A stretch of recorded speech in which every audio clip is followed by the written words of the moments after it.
निशा ma'am, पहला सवाल कौन सा? पहला सवाल है सर। जेनटेक मैंने बाय किया है यहाँ आए तब @105 पे 100 क्वांटिटी। स्टॉप लॉस 105 कहाँ पे पे लगाना है? 100 क्वांटिटी। कितना समय हो गया लिए हुए? 2 साल हो गए सर, यहाँ जब आए थे ना तब लिया 2021 अक्टूबर में।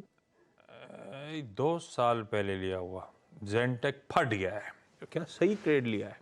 क्यों लिया था जेनटेक? सर मिस्टर ने लिया है ये। गजब, मिस्टर का आइडिया था। उनके 100 कहने का 100 का 700 कर दिया है वो भी मिस्टर आपको ने। ही फॉलो करते हैं सर, पीएनबीसी आवाज ही देखते हैं डेली। वो भी आपको ही फॉलो करते गजब है हैं, भाई। देकर ही 100 गए। का 700 रुपए कर डाला है मिस्टर ने। अब पूछना क्या है? मुनाफा कहाँ बांधना है, बने रहना है और ऐड करना है, ऐसा कुछ सर पूछूं क्या? उसमें 900 का हाई मारा है ना, तो मुझे ये समझ नहीं आ रहा अब स्टॉप लॉस कहाँ पे लगाऊं। हाँ अमित जी, सही सवाल भाई। अभी प्रॉफिट सिर्फ स्क्रीन पे है, बुक्स पे आया नहीं है। अभी डर लग रहा है ऐसा ना हो ये गिरता चला जाए। बहुत तार जैसे खड़ा हुआ था ज़ेन टेक्नोलॉजीज। अब मैं कहाँ पे स्टॉप लॉस लगाऊं, कहाँ पे गिरे और निकलने का मौका ढूंढूं, क्योंकि ये सही कह रही है 900 वाला धीरे धीरे करके गिरते ही चले जा रहा है लगातार। पहले नमस्कार आप सभी को और फेस्टिविटीज की हार्दिक शुभकामनाएं सबको मेरी तरफ से। मैम, अगर हम जेंटेक का चार्ट देखें तो इसमें काफी शार्प रनअप दिखा था, लेकिन ऑफ लेट हम देख रहे हैं कि stock continuously lower low lower highs बना रहा है। अपने इंपॉर्टेंट मूविंग एवरेजेस के नीचे ट्रेड कर रहा है, 10 और 20 मूविंग एवरेज। तो इसका क्रिटिकल सपोर्ट 670 रुपए है। तो 670 के में स्टॉप लॉस लगा के रखे, 670 के नीचे चले जाए तो मुनाफा मान लें और पोजीशन से एग्जिट कर जाए। तो 670 के लेवल को बड़ा काइंडली ध्यान से नोट करिएगा। इसके नीचे जाता है तो अपना प्रॉफिट बांध लीजिए इसमें। ज़्यादा दूर नहीं है, 1-2 दिन का प्रेशर और वहां ले जाएगा आपको। 670 है वो लेवल, इसके नीचे जाए एग्जिट करिएगा, अपना मुनाफा घर ले जाइएगा, एंजॉय करिएगा। ज़्यादा इसके बाद लक को टेस्ट नहीं करिएगा। अच्छा सरिता मैम, पहला सवाल। एक्चुअली मेरे पास में BEML डीमर्जर के बाद में मिले हैं BLAL। हाँ, लैंड एसेट। हाँ हाँ हाँ हाँ, हाँ। और एक धामपुर शुगर का भी मिला है डीमर्जर का। तो पहले BML चलते हैं। BML मेन स्टॉक है कि सिर्फ लैंड एसेट्स ही रह गए? नहीं, मेन स्टॉक भी है 120 मेरे पास में। हाँ, अपना सवाल है BML लैंड एसेट्स का। क्या पूछूं? लैंड एसेट एक्चुअल में मैं ये जानना चाहती हूँ कि क्या ये लॉन्ग टर्म के लिए अच्छा स्टॉक है और लेना चाहिए इसमें। अच्छा, ये आपने डायरेक्टर साहब किस हिसाब से कैलकुलेशन दिखाया है?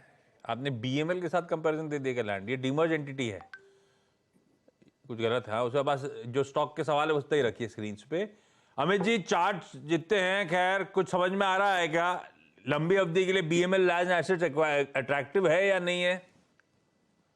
जी गुड आफ्टरनून मैम। इस समय तो मैं सलाह नहीं दूंगा कि आप BML लैंड में फर्दर इन्वेस्टमेंट करें, क्योंकि सारे मूविंग एवरेजेस के नीचे ट्रेड कर रहा है। स्टॉक ने ऊपर में रिसेंटली 190 का लेवल दिखाया था, फिर वहां से कंटिन्यूअस डाउनफॉल आ रहा है और ओवरऑल स्ट्रक्चर इसका वीक है। और इसका एक क्रूशियल लेवल आता है 152। अगर 152 टूटता है तो फिर और ज्यादा इसमें बिकवाली बढ़ेगी। तो पहली सलाह, फर्दर पोजीशन ऐड ना करें। 152 के नीचे जाए क्लोजिंग बेसिस में, वीकली बेसिस में, तो इस अपनी पोजीशन में से एग्जिट कर दें। 152, 156, 157 पे तो खड़ा हुआ है। मैम जरा ध्यान रखिएगा जो लेवल अमित जी कह रहे हैं। आता हूं अगली सवाल के लिए जो आपने उठाया था, लौट रहा हूं क्विकली। गुरुग्राम से रंजना मैम स्क्रीन पे। Ranjana ma'am, good afternoon. Ranjana ma'am, क्या करते हो आप? गुड आफ्टरनून सर, मैं एक हाउस मेकर हूँ और अभी लास्ट 6 मंथ से मैंने CNBC को देखकर और अपना शेयर मार्केट स्टार्ट किया है, कुछ स्टॉक तो खुद ने अपनी कोई स्टडी शुरू करी है क्या शेयर बाजार की? जी सर, मैं CNBC देख रही हूँ लास्ट 1 ईयर से। देन कुछ यूट्यूब पे मैं देखती हूँ जो ऑनलाइन वीडियोस होते हैं। देन मेरे हस्बैंड सपोर्ट करते हैं सर मुझे। अमित जी को देखती हैं सुबह। अमित जी, फिर आपकी रिस्पॉन्सिबिलिटी बढ़ जाती है। रंजना मैम, पहला सवाल कौन सा? सर BEL के शेयर लिए थे मैंने। क्वांटिटी थी 362 और एट द रेट प्राइस है 140। सर मैं इसको 3 से 4 मंथ्स रख सकती हूँ, फिलहाल मुझे क्या करना चाहिए? बहुत चल रहा था इसीलिए ट्रेडिंग के लिए घुस गए थे, ऐसा था क्या? जी सर। अमित जी, क्या करा जाए? थोड़ा ठंडा पड़ रहा है मामला। जी, good afternoon ma'am. Definitely BEL और एचएल जैसे स्टॉक्स में हमने काफी एक शार्प रनअप देखा था डिफेंस वाले पीएसयू स्टॉक्स में।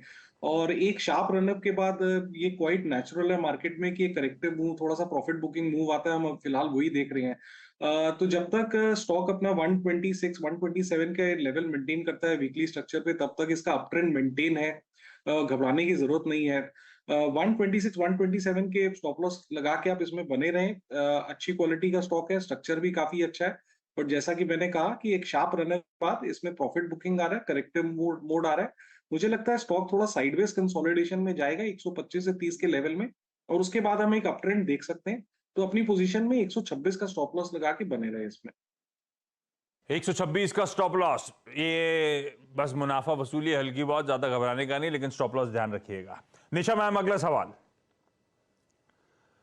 यस सर, एलटीआई में एंट्री लिया है मैंने हाँ 4873 पे। क्वांटिटी है 37। मर्ज होने के बाद वो क्वांटिटी कम होके आ गई सर। एंट्री ट्रेडिंग के लिए लिया है? नहीं, लॉन्ग टर्म के लिए लिया है सर। इसका हाँ ये यार 105 डॉक्टर साहब क्या कर रहा है? 105 कहां से आ गया? अभी मैम ने बोला 4873 का लिया हुआ है। अरे आज मूड में सब छुट्टी के मूड में है आज।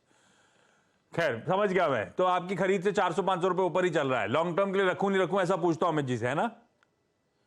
अमित जी भाई, आईटी इंडेक्स की रीडिंग आपकी क्या है? ये रोज परिस्थिति बदलती जाती है। कभी लगता है हालात सधर जाएंगे यूएस के, कभी फिर लगता है डर हम लोग को।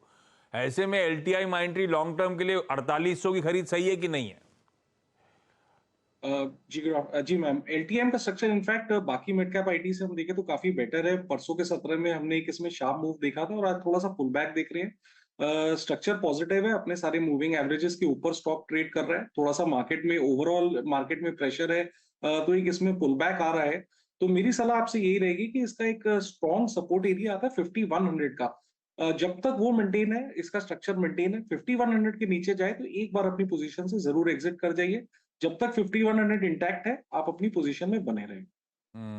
5100 गया तो फिर दबाव बढ़ सकता है, तो फिर फायदा नहीं है रखने का। बाद में री एंटर करेंगे फिर क्लैरिटी के बाद। अभी तो होल्ड करेंगे उस स्टॉप लॉस के साथ। सरिता मैम, अगला सवाल। धामपुर शुगर था। हाँ धामपुर शुगर के मेरे पास 150 स्टॉक है, ओके। डीमर्जर है। तो इससे तो धामपुर स्पेशलिटी निकला था शायद बाहर, है ना? हाँ जी, अपने पास धामपुर शुगर है, ठीक है। दोनों है। हाँ अभी धामपुर शुगर कितनी क्वांटिटी किस भाव पे अपने पास? 150 स्टॉक है मेरे पास में। हाँ एक सेकंड 289 खरीद। 289, हाँ 289 पे। और उस पे वो 56-60 रुपए उसका भी मिल गया होगा, धामपुर स्पेशलिटी शुगर का, है ना? हाँ जी हाँ जी। तो मुनाफे में ही है, बढ़िया। ऐसा नहीं है कि जो दिख रहा है वो 17 रुपए का नुकसान नहीं है। इसमें एडजस्टमेंट प्ले आउट हो चुका है, वो डीमर्ज एंटिटी मैम के पास है। खैर अमित जी, धामपुर शुगर चार्ट्स पे कैसा? जी, स्ट्रक्चर इसका वीक है। आज के सत्र में देखें तो काफी एक स्ट्रॉन्ग बेरिश कैंडल इसमें बनी है, और स्टॉक ने अपना 100 डे एक्सपोनेंशियल मूविंग एवरेज भी ब्रेक कर दी है। सपोर्ट इसका लगभग 250 से 255 के आसपास आता है। लेकिन अगर मैम कह रही है कि प्री एडजस्टेड अभी भी अगर वो प्रॉफिट की पोजीशन में है, तब एग्जिट कर जाए, तब 250 255 देखने की जरूरत नहीं है। तो मेरे हिसाब से एग्जिट कर जाना चाहिए। स्टॉक प्रेशर में है, आने वाले दिनों में मुझे लगता है 250 तक के स्तर इसमें पॉसिबल है, जिस हिसाब से हम इसका स्ट्रक्चर अभी देख रहे हैं। स्ट्रक्चर वीक है, चाहे तो मैम एग्जिट कर लें स्टॉक से। रंजना मैम, अगला सवाल। सर मेरे पास विप्रो का है, क्वांटिटी है 114 एंड प्राइस है 440.60। और ये लॉन्ग टर्म के लिए लिया था, ट्रेडिंग के लिए लिया था? ये भी ट्रेडिंग वाला मामला था क्या? ट्रेडिंग के पर्पज से लिया था। प्रशांत सर ने मुझे सीएनबीसी पर उनका ये व्यू फिर था। उन्होंने स्टॉप लॉस लगाने को बोला था, वो नहीं लगाया आपने, है ना? यस सर, स्टॉप लॉस उन्होंने जब ट्रेड दिया था तो किसी स्टॉप लॉस के साथ दिया होगा। 55 रुपए नीचे आ गया है। अमित जी क्या करूं, और गिरते ही जा रहा है विप्रो। नंबर भी कमजोर थे, मूड भी बिगड़ा हुआ है आईटी का। जी, definitely one of the weakest stock IT space में, क्योंकि जब पूरी market IT was doing well, Wipro ने कुछ नहीं किया, अपनी एक रेंज में बना रहा, तो एक रैंक अंडर परफॉर्मर था। रिजल्ट्स के बाद ऑब्वियसली स्ट्रक्चर और भी ज्यादा वीक हो गया, स्टॉक अपने 200 डेमा के नीचे आ गया। तो पहली सलाह, अगर आपको कोई बाउंस मिले जहां पे आपका लॉस कम हो जाए लगभग 400 के लेवल में, तो जरूर निकले। लेकिन जो इसका क्रूशियल लेवल है वो प्लीज याद रखिएगा, 375 से 380 इसका बहुत स्ट्रॉन्ग वीकली सपोर्ट है। वो निकल गया तो आपकी परेशानियां बहुत ज्यादा बढ़ जाएंगी। तो बाउंस पे निकले, लेकिन अगर 375 380 ब्रेक होता है तब तो डेफिनेटली निकल जाए, स्टॉक में ना बने रहे। चलिए, इस नोट पर निशा मैम, सरिता मैम, रंजना मैम, आप सबका जुड़ने के लिए थैंक यू सो मच। इस प्लेटफॉर्म कुछ कह रहे हो सरिता मैम? हाँ, एक मुझे BLS पे स्टॉक पता करना था। अरे मर गए भाई। अमित जी क्विकली BLS का चार्ट देख के बताइए। यस, BLS का भी स्ट्रक्चर एक लोअर हाई बन चुका है, सपोर्ट इसका 240 है। मेरे ख्याल से स्टॉक 240 की तरफ जा रहा है। 240 अगर के नीचे जाता है तब डेफिनेटली एग्जिट कर जाइए, फिर स्ट्रक्चर पूरा वीक हो जाता है। तो फिलहाल बने रहे with a stop loss of 240। चलिए भाई, अब इससे पहले सबको दिखाओ, हाथ कोई और खड़ा कर दे। थैंक यू सो मच आप सबका। अमित जी थैंक यू, बढ़िया तरीके से सारी क्वेरी सॉल्व करने के लिए। बता दें कि मनी कंट्रोल पर दिए गए विचार एक्सपर्ट्स के अपने निजी विचार होते हैं। वेबसाइट या मैनेजमेंट इसके लिए उत्तरदायी नहीं है। यूजर्स को मनी कंट्रोल की सलाह है कि कोई भी निवेश निर्णय लेने से पहले सर्टिफाइड एक्सपर्ट की सलाह लें।